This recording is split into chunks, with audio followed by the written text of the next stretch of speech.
Hi, my name is Sagrika, and I've been writing professionally for the last 10 years. Whenever I write for work, it is very clear to me what my writing should sound like.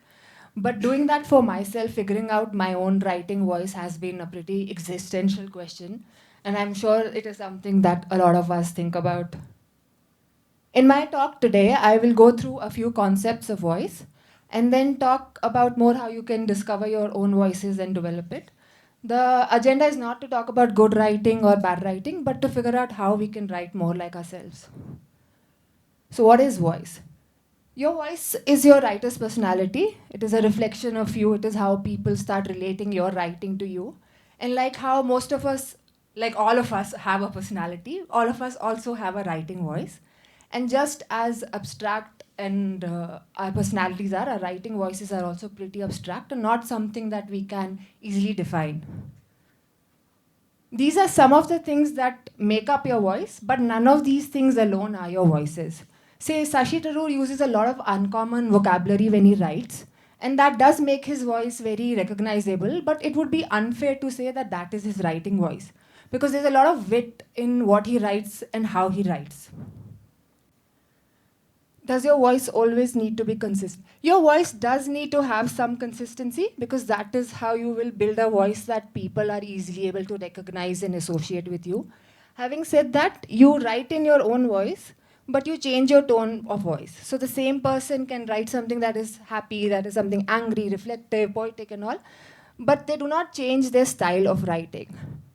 I'll show you a few examples to make this clearer. In the first sentence, I had a great day at the beach today.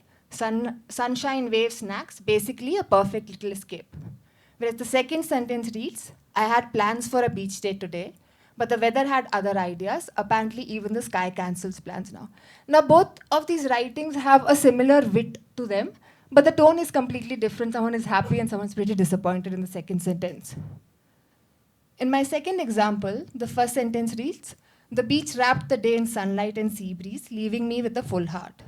Whereas the second sentence reads, beach day today, sun, amazing, waves, elite, mood, instantly upgraded 10 on 10.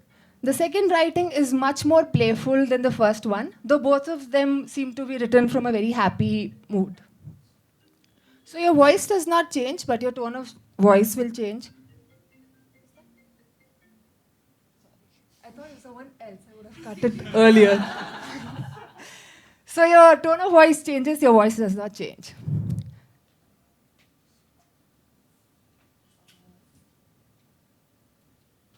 Okay. How do I recognize my voice? So figuring out your voice is trying to define something that is undefinable. And though there are a few ways to go about it, there is no universal formula. The first step that you can take is to look for patterns. Now, where do you look for these patterns? Our voices are heavily influenced by what we consume, what we read, what we hear. So look for these patterns in things that you are consuming, how other people that you like reading are writing. And also do the same thing for yourself. Notice how you are writing. Try to think about what are the things that you focus more on. Are you writing more about ideas? Are you writing more about people? Is there humor in your writing? What are things that other people associate with you? How do they recognize what are the things that you want to emphasize more on? And figuring out some of these aspects will make it clearer for you to see your own voice. You do not find your voice before you start writing, you find it by writing. So you have to continue practicing writing, and the more you write, the more you will figure out your voice. I will share a few tips for you, like some writing exercises that will make it easier for you to see your voice. The first one is to collect sentences that feel the most like you. I know a lot of us collect quotes from other people. I know Anik has a page on his blog where he puts quotes. And while we do that for other people, it's really important to do it for ourselves. Because once you have this list of sentences that you are proud of writing, it'll be easier for you to see what your voice is and how you would want it to be. Second is to write in a continuous flow. Whenever we write, our first drafts usually have our voice. By the second or third draft, there is more structure to our writing, but the voice is diluted. Over editing definitely will kill your voice. An exercise that you can do is to write from a stream of consciousness. Put a timer for 5 minutes, just write non-stop. It does not matter if your thoughts are not connecting to each other, if the grammar is off, if the punctuation off. Because the idea is to get more of ourselves on the paper and not to create a good piece of writing. If you find yourself struggling with any flow at all and you're like just not able to connect with any voices, nothing come on paper, there is a hack that you can try, which is to write from a place of hate. So when we are angry, when there is hate, there is a lot of emotion that we are very passionate about. Whenever we write for things that we dislike, when we write a rant, when we're complaining, there's very little holding back that happens. So if you want to see your voice and like get a clearer picture, write about things that you absolutely despise. And at the end of it, you will see your own voice coming forward. The only drawback is that you will have to confront your inner Grinch.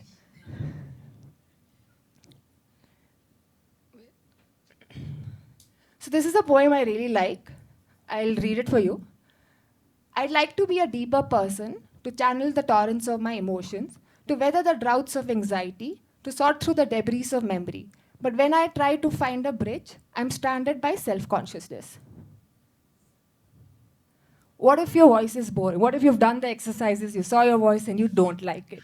Well, the good thing is you're not stuck with your voice.